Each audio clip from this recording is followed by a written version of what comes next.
शाहीनों ने हिसाब चुकता कर दिया। इंग्लैंड को दूसरे टी20 में 10 विकेटों से शिकस्त।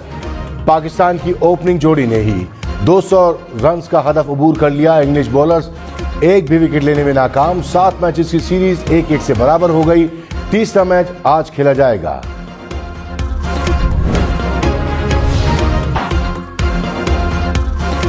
King Babar is back. Babar Azam की शानदार सेंचुरी। 66 गेंदों पर 110 रन बनाए, 11 चौके 5 छक्के लगाए। मोहम्मद रिजवान की मुसलसल तीसरी निस्फ सेंचुरी। 51 गेंदों पर 88 रन जोड़े, 5 चौके 4 छक्के लगाए। बाबर और रिजवान आगे सबसे आगे। सबसे ज्यादा सेंचुरी पार्टनरशिप्स का अपना वर्ल्ड रिकॉर्ड बेहतर कर लिया। टी20 में 7वीं बार सेंचुरी पार्टनरशिप कायम की। बाबर और रिजवान 200 रन की पार्टनरशिप बनाने वाली पहली पाकिस्तानी जोड़ी। 197 रन की अपनी ही पार्टनरशिप का रिकॉर्ड तोड़ डाला।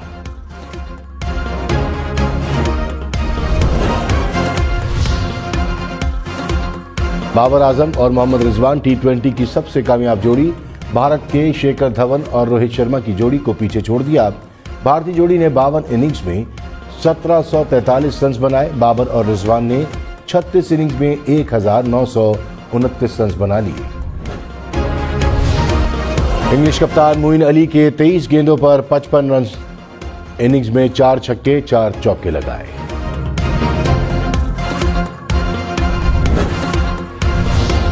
बैन डक की भी धुआंधार बल्लेबाजी। 22 गेंदों पर 43 रन जोड़े, 7 चौके भी लगाए। बाबर आजम ने विराट कोहली को पीछे छोड़ दिया। बाबर के टी20 में 8000 रन मुकम्मल। कोहली ने 243 इनिंग्स में कारनामा सर अंजाम दिया। बाबर ने 217 इनिंग्स में 8000 रन बना लिए। बाबर और रिजवान की हदफ के ताकुब में सबसे बड़ी पार्टनरशिप। टी20 में हदफ का ताकुब करते हुए पहली बार 200 रन बनाए।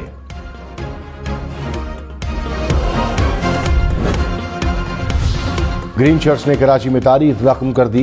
इंग्लैंड को टी20 इंटरनेशनल में पहली बार 10 विकेटों से शिकस्त। इंग्लैंड 200 रन का हदफ देकर 10 विकेटों से हारने वाली पहली टीम भी बन गई।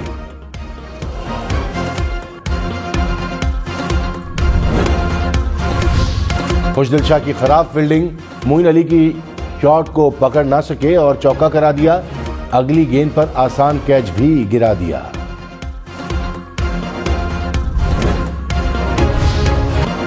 शाहनवाज दाहानी के 2 गेंदों पर 2 शिकार। एलेक्स हेज और डेविड मिलान को पवेलियन भेजा।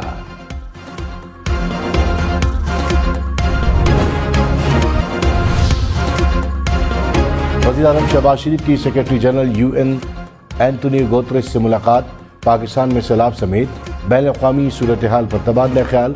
वज़ीर आज़म ने सैलाब से होने वाली तबाहकारी की ताज़ा तरीन सूरत हाल से आगाह किया। कहा सैलाब से निपटने के लिए अक़वाम मुत्तहिदा के बरवक्त किरदार को सराहते हैं।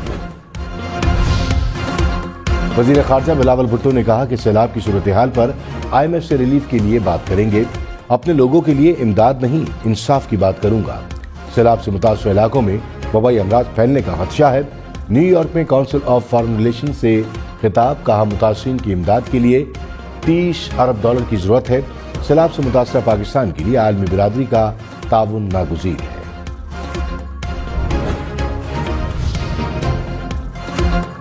इमरान खान ने तौहीन अदालत केस में माफी मांग ली।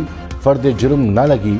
इमरान खान ने कहा अगर मौजूद जज महसूस करती हैं कि मैंने हद अबूर की है तो माफी मांग लूंगा। मेरा ज़रिए अदालत की खातून जज को धमकी देने का भी कभी इरादा नहीं था। बयान का मकसद कानूनी कार्रवाई की तरफ इशारा था। खातून जज के सामने जाकर वजाहत देने को तैयार हूं कि मैं या मेरी जमात जज के खिलाफ कोई कार्रवाई नहीं चाहती। इस्लामाबाद हाईकोर्ट ने तहरीरी फैसले में इमरान खान की माफी बज़ाहिर तसल्ली बख्श करार दे दी। बयान हल्फी जमा कराने की हिदायत। अदालत ने फर्द जुर्म के लिए इमरान खान को रोस्टम पर बुला लिया।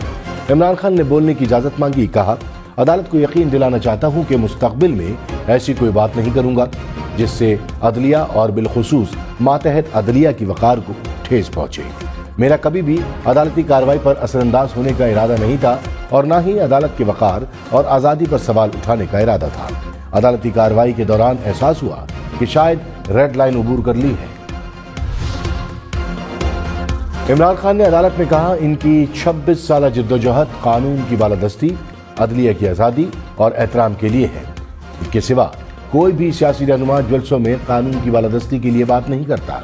अदालत को मुतमईन करने के लिए कोई भी ऐसा कदम उठाने को तैयार है जिसे अदालत जरूरी समझती है। इमरान खान ने कहा, पेशियां भुगत रहा हूं, ट्रेंड हो जाऊंगा, माफिया के खिलाफ जंग लड़ रहा हूं, जिससे जंग नहीं लड़नी वो पाकिस्तान की अदलिया है। इमरान खान ने कहा, मुल्क पर कब्जा करने वाले निजाम से फायदा उठा रहे हैं, कानून बनाकर खुद को अरबों रुपए के करप्शन केसेस से निकाल रहे हैं। इनका हुकूमत में आने का मकसद अपनी चोरी बचाना था। जब समझूंगा कि कारकुन तैयार हैं तब लॉन्ग मार्च की कॉल दूंगा। 25 मई को हमारी तैयारी नहीं थी, अब तैयारी से आएंगे।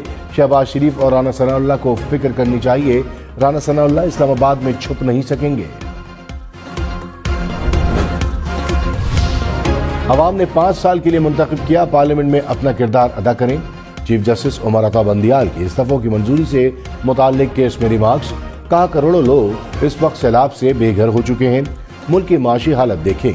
अंदाजा है 123 नशिस्तों पर ज़िमनी इंतखाबात के क्या अखराजात होंगे। स्पीकर का अपना तरीक़ाकार है, हम कैसे मुदाखलत कर सकते हैं।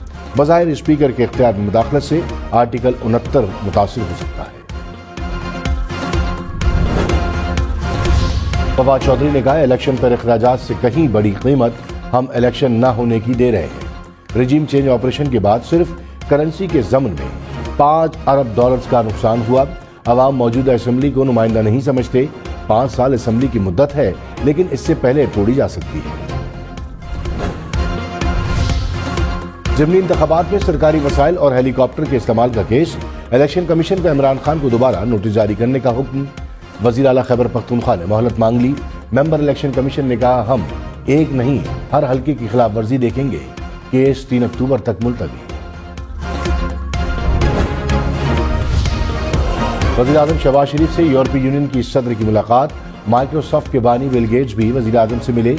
पाकिस्तान में सैलाब से तबाही और मौसमियाती तब्दीलियों पर तबादला ख्याल। वज़ीर आज़म ने मुतासरा ख़वातीन और बच्चों की हालत ज़ार से आगाह किया। शहबाज शरीफ ने कहा, पाकिस्तान सैलाब की तबाहकारियों का सामना कर रहा है। ख़वातीन और बच्चों की फरियाद पर अक़वाम मुत्तहिदा को तवज्जो देने की ज़रूरत है। सैलाब ज़दगान की हालत उजागर करने पर अमरीकी सदर जो बाइडन का मशकूर हूँ।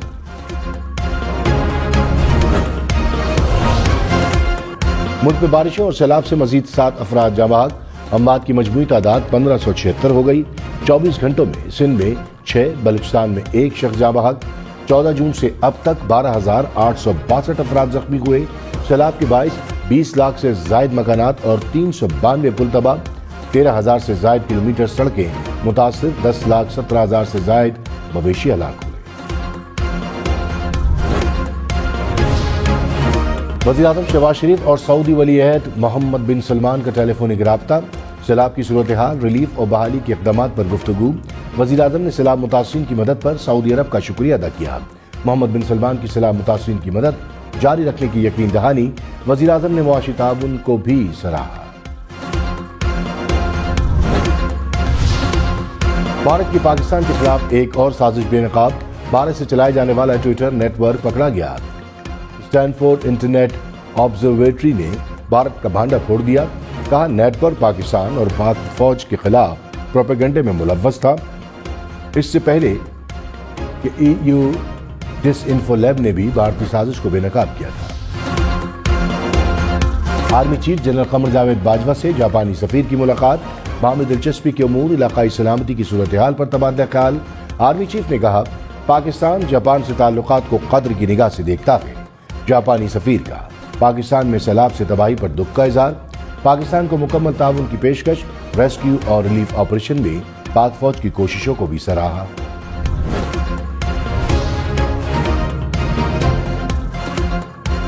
चिली की वेल, युगांडा का गोरिल्ला और चीते की फैमिली। दुनिया की बेहतरीन ब्लैक एंड व्हाइट तस्वीरों का ऐलान। इंग्लैंड के हाइकिंग रोड के ऊपर मंडलाते बादल। यूरोप के अल्पाइन मेडोज और स्लोवेनिया का चर्च भी शामिल। इक्वाडोर